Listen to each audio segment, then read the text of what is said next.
আমি খুব কম শ্যুট করি বা যেটা করি খুব ভালো করার চেষ্টা করি। অ্যান্ড হয় না যে বাইরের দেশে আমরা দেখি চাইল্ড সেলিব্রিটি আর্টিস্ট কিংবা হয় না যে চাইল্ডদের নিয়ে অনেকেই কাজ করে, বাট আমি দিশাকে আজকে যে লুকটা করেছি এটা হচ্ছে হয় না যে বিয়ের প্রোগ্রামে যায়,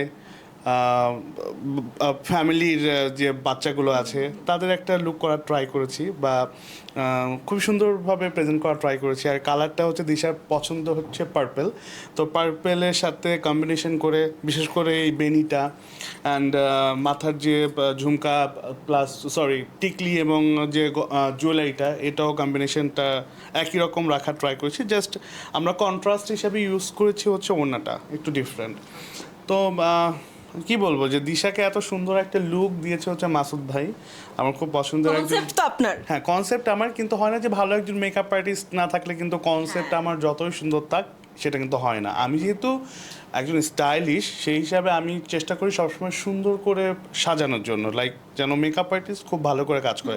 নিজে অগোছালো থাকলেও আমি চেষ্টা করি যাকে আমি রেডি করছি সে যেন খুব সুন্দরভাবে প্রেজেন্টেবল হয় মানুষের সামনে।